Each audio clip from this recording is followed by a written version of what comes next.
मध्य प्रदेश के मुख्यमंत्री कमलनाथ स्विट्जरलैंड के दावोस के दौरे पर हैं। दौरे के दौरान सीएम जहां उद्योगपतियों से मिलकर प्रदेश में निवेश का न्योता उन्हें दे रहे हैं, वहीं सीएम कमलनाथ ने नेटवर्क 18 से खास बातचीत में कहा कि ये हमारी पहली प्राथमिकता है कि प्रदेश के स्थानीय लोगों को रोजगार मुहैया कराएं। वहीं सीएम कमलनाथ ने यह भी साफ कर दिया कि उनकी सरकार बाहर से सस्ता श्रम लाने के बिल्कुल खिलाफ है। People locally who belong to the state of Madhya Pradesh, why would you then bring in reservation for the private sector? Because if you're getting cheaper labor from outside, that's what we don't want. It's nothing to do with competitiveness. The people in that area where investment comes must get the first preference. You know, they have a first charge on employment. So we are not saying 100%. We are saying 70%. That's quite a significant number. Absolutely. They have it in every other state in India. You go to Tamil Nadu, you go to Kerala, you go to West Bengal, they say you must know the local language. You go to any interview, pass a written test in the local language. Yeah. That is protection. We don't have that. So Nirbhaya के दोषियों को फांसी पर लटकता देखने का देश इंतजार कर रहा है। वहीं माफी पर हर दिन नई बयानबाजी हो रही है। पहले वकील इंदिरा जयसिंह ने निर्भया की मां से गुनहगारों को माफ करने की सलाह की, तो फिल्म का प्रमोशन करने आई अभिनेत्री कंगना रनौत इंदिरा जयसिंह के बयान से नाराज दिखीं। लेकिन निर्भया की मां को तो चाहिए सिर्फ अपनी बेटी के लिए इंसाफ। मैं एक मां हूं, मैं किसी की तरह महान बनना नहीं चाहती हूं। 7 सालों से अपनी बेटी निर्भया के इंसाफ के लिए लड़ रही आशा देवी को जब फिल्म अभिनेत्री कंगना रनौत का साथ मिला, तो न सिर्फ उन्होंने कंगना का धन्यवाद किया, बल्कि ये भी साफ कर दिया कि वो दरिंदों को सजा दिलाकर ही दम लेंगी। मैं एक मां हूं, मैं किसी की तरह महान बनना नहीं चाहती हूं। मैं एक बेटी की मां हूं, मेरी बेटी के 7 साल पहले जान गई है, मुझे इंसाफ चाहिए। तो मैं कंगना रनौत के बयान से सहमत हूं। आशा देवी ने दरिंदों को माफ करने की सलाह देने वाली वरिष्ठ वकील इंदिरा जयसिंह पर सवाल उठाए और उन पर मानवाधिकार के नाम पर बिजनेस चलाने का आरोप भी लगाया। इंदिरा जयसिंह ने मेरे से सवाल किया है, तो कहीं न कहीं वो एक ह्यूमन राइट के नाम पे समाज को धोखा दे रहे हैं, बच्चियों के क्राइम जो हो रहा है उसके साथ मजाक कर रहे हैं, क्योंकि इनका जो बिजनेस है ह्यूमन राइट के नाम पे बिजनेस चलाते हैं और सिर्फ मुजरिमों को सपोर्ट करते हैं। दरअसल अपनी फिल्म के प्रमोशन के दौरान एक सवाल पर कंगना ने इंदिरा जयसिंह की आलोचना की थी और ये भी कह दिया था कि उन जैसी महिलाओं की कोख से ही दरिंदे पैदा होते हैं। उस लेडी को उन लड़कों के साथ 4 दिन जेल में रखो, उनको रखना चाहिए, उसको जरूरत है। कैसी ऐसी औरतें होती हैं जिनको बड़ी दया आती है और ऐसी ही औरतों की कोख से ऐसे निकलते हैं दैशी दरिंदे। इस दौरान कंगना ने उदाहरण पेश करने के लिए दरिंदों को चौराहे पर मारने की मांग भी कर दी। तो मुझे तो नहीं लगता कि इन लोगों को ऐसे चुपचाप मार देना चाहिए। तो ऐसे मारने का क्या फायदा जब आप एग्जाम्पल ही सेट ना कर पाए। उन लोगों को चौराहे पे हैंग करना चाहिए, चौराहे पे मारना चाहिए सबके सामने। निर्भया मामले में दरिंदों की फांसी की तारीख तय होने के बाद वरिष्ठ वकील इंदिरा जयसिंह ने ट्वीट के जरिए कहा था कि आशा देवी को सोनिया गांधी से सीख लेते हुए दरिंदों को माफ कर देना चाहिए। इंदिरा की माफी की अपील को उस समय तो निर्भया के परिवार ने खारिज किया ही, और जब कंगना ने इंदिरा की अपील पर अपनी राय रखी तो निर्भया की मां ने साफ कर दिया कि वो महान नहीं बनना चाहती। बता दें कि दिल्ली की पटियाला हाउस कोर्ट ने सभी गुनहगारों की फांसी की तारीख 1 फरवरी मुकर्रर की है, जिस पर अब तिहाड़ जेल में बंद निर्भया केस के 4 गुनहगारों को जेल प्रशासन ने नोटिस थमाकर उनसे आखिरी इच्छा भी पूछी है। हालांकि नियमों के मुताबिक एक मामले में सभी दोषियों को एक साथ ही फांसी दी जाती है। ऐसे में 1 फरवरी से पहले मुकेश के अलावा अन्य 3 में से किसी भी एक ने अगर दया याचिका डाली तो ये मामला फिर कुछ दिन के लिए और आगे बढ़ सकता है। Bureau report, news 18 network. Rajgarh collector Nidhi Nivedita के खिलाफ आपत्तिजनक टिप्पणी करने के मामले में पुलिस ने पूर्व मंत्री बद्रीलाल यादव के खिलाफ केस दर्ज कर लिया है। ब्यावरा एसडीएम संदीप आस्थाना के आवेदन पर यह एफआईआर दर्ज हुई है। आपको बता दें कि बुधवार को बीजेपी के विरोध प्रदर्शन के दौरान पूर्व राज्य मंत्री बद्रीलाल यादव ने कलेक्टर को लेकर अमर्यादित, बेहद ही वाहियात इसे कहना चाहिए, टिप्पणी की थी और उसके बाद सियासी पारा चढ़ गया। यादव की टिप्पणी से नाराज 14 अधिकारी कर्मचारी संगठनों ने हड़ताल कर अपना विरोध भी जाहिर किया।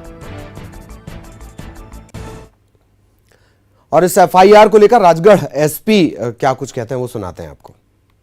ब्यावरा में जो घटना हुई थी उसके संबंध में आज एसडीएम ब्यावरा उनसे एक प्रतिवेदन प्राप्त हुआ था। इसके संबंध में जिला अभियोजन कार्यालय से टीपीओ की राय ली गई है। उसके बाद पूर्व मंत्री बद्रीलाल यादव उनके खिलाफ धारा 188 और 294 आईपीसी का मुकदमा दर्ज कर दिया गया है। तो आगे क्या होगा सर, गिरफ्तारी कब तक हो पाएगी इस मामले में? इसको विवेचना में लिया गया है, आज अपराध दर्ज किया गया, विवेचना में लिया गया है। इसके बाद शीघ्र ही इसमें अग्रिम बयान। और आखिरकार पूर्व मंत्री बद्रीलाल पर मामला दर्ज हो गया। इसे लेकर दिन भर मध्य प्रदेश का सियासी पारा ऊपर रहा। अधिकारी कर्मचारी संगठनों ने भी अपनी नाराजगी का इजहार किया।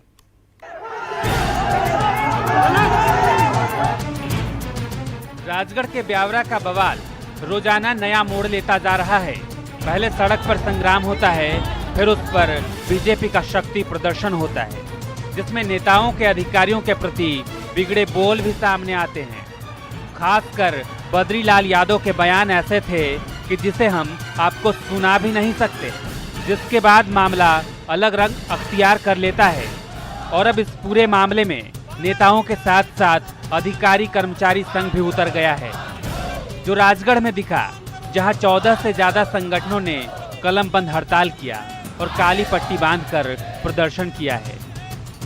वहीं मुरैना की महिला कलेक्टर प्रियंका दास ने भी घटना के विरोध में काली पट्टी बांधकर दफ्तर में काम किया।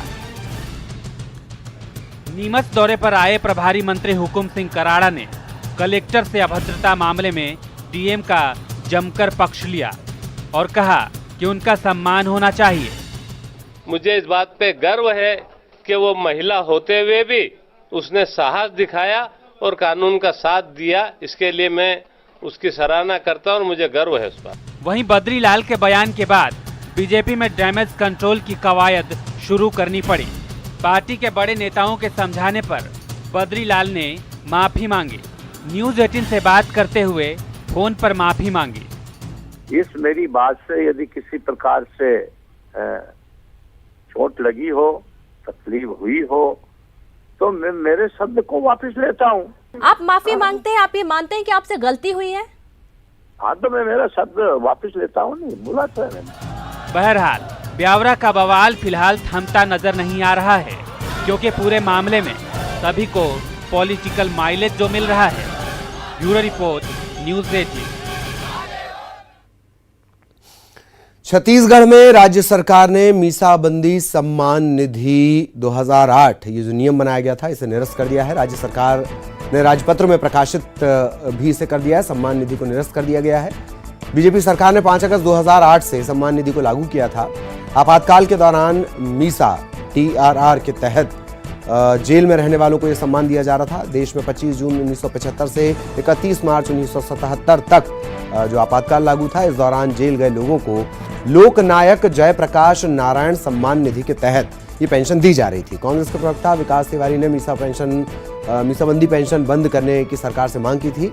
विकास तिवारी ने इस पेंशन राशि को राजकोष पर बोझ बताया था।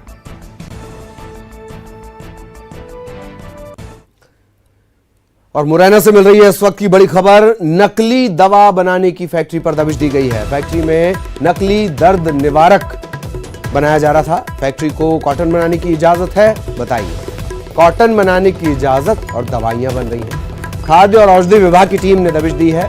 बानमोर औद्योगिक इलाके में यह फैक्ट्री है। गुजरात, राजस्थान यहां पर सप्लाई की जा रही थी। तकरीबन 4 लाख रुपए का सामान भी बरामद हुआ है, जिसके जरिए नकली दवा बनाई जा रही थी। दर्द निवारक दवा बनाई जा रही है।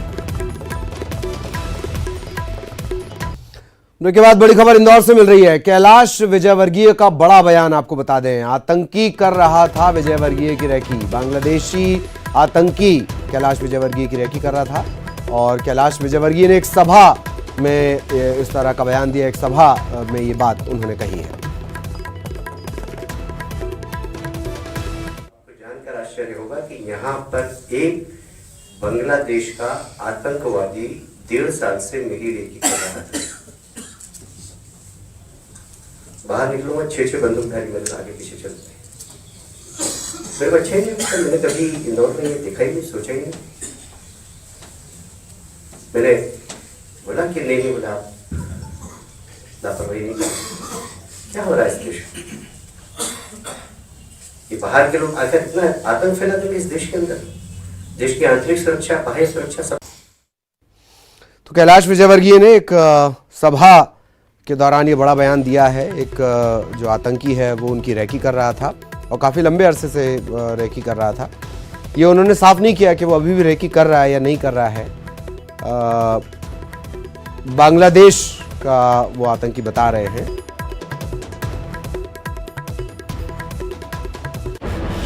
कैलाश विजयवर्गीय ने आज एक सभा के दौरान इस तरीके का बयान दिया है कि एक आतंकी उनकी रैकी कर रहा था। बांग्लादेश का ये आतंकवादी है। कैलाश विजयवर्गीय की राष्ट्रीय स्तर के नेता हैं कैलाश विजयवर्गीय, उनकी रेकी एक आतंकी कर रहा था। ये बयान उन्होंने एक सभा के दौरान आज दिया है।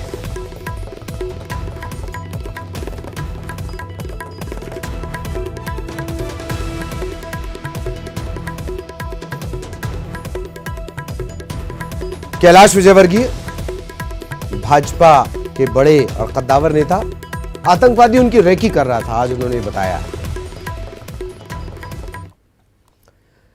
और इंदौर से ही अगली खबर, एक नामी होटल के किचन में इंदौर में आज भीषण आग लग गई। आग लगने के कारण पहली मंजिल का गेस्ट रूम भी आग की चपेट में आ गया। आग लगते ही होटल के स्टाफ ने तत्काल जो गेस्ट थे उन्हें बाहर निकाला।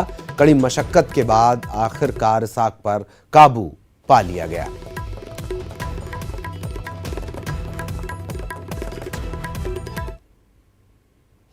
मध्य प्रदेश के लिए गुरुवार हादसों भरा दिन रहा।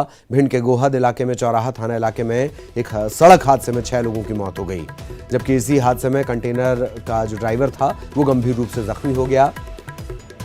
जिस कार में ये लोग सवार थे, मृतक सवार थे, ये लोग बेटी के अंतिम संस्कार से लौट रहे थे। बिरखड़ी गांव के पास उनकी कार बेकाबू होकर कंटेनर से टकरा गई। सभी लोग यूपी के इटावा जा रहे थे। इनमें 3 महिलाएं, 2 पुरुष और 1 बच्चा भी शामिल है। दूसरी घटना शिवपुरी की है, जहां बड़ा हादसा टल गया। स्कूल बस बेकाबू होकर पलट गई, बिजली के पोल से जा टकराई। गनीमत ये रही कि हादसे के दौरान जो 6 बच्चे इसमें सवार थे उन्हें किसी तरह की गंभीर चोट नहीं आई। सागर में भी सड़क हादसा हुआ, यहां बेकाबू होकर एक ट्रैक्टर ट्रॉली पलट गई। 1 व्यक्ति की मौत हो गई, 2 लोग जख्मी हो गए। इधर भोपाल में आज जुडिशियल एकेडमी में 10 फीट लंबा और 40 किलो वजन का अजगर निकलने से हड़कंप मच गया। सिवनी के छपारा वन परिक्षेत्र में भी आज एक अजगर का रेस्क्यू किया गया। वन विभाग की मदद से ग्रामीणों ने इसे रेस्क्यू किया। ये जंगल से निकलकर एक किसान के खेत में जा पहुंचा था अजगर।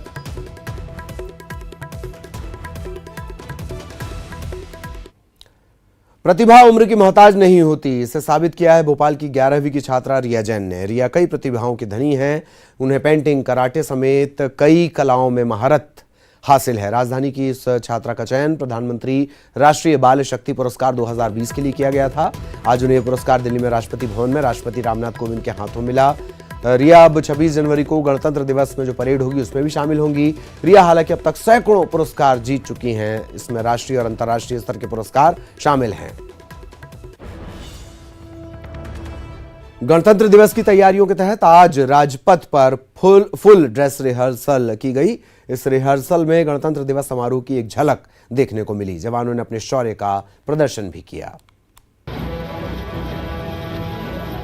देखिए कैसे गुरुवार को फुल ड्रेस रिहर्सल में सेना और अर्धसैनिक बलों के जवानों ने कदम से कदम मिलाकर राजपथ पर परेड किया और देश की आन बान और शान का प्रदर्शन किया।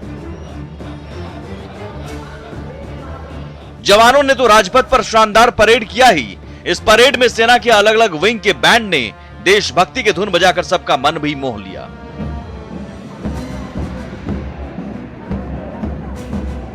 राजपथ पर एक एक कर अलग अलग विंग के बैंड आते गए और माहौल को देशभक्ति के रंग से रंगते गए।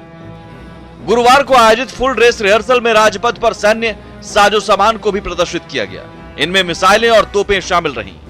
बता दें कि इस बार का गणतंत्र दिवस समारोह कई मायनों में खास रहेगा। ब्राजील के राष्ट्रपति जेयर बोल्सोनारो गणतंत्र दिवस समारोह के खास मेहमान होंगे और एक महिला सैन्य अधिकारी कैप्टन तानिया शेरगिल 26 जनवरी को राजपथ पर गणतंत्र दिवस परेड का नेतृत्व करेंगे।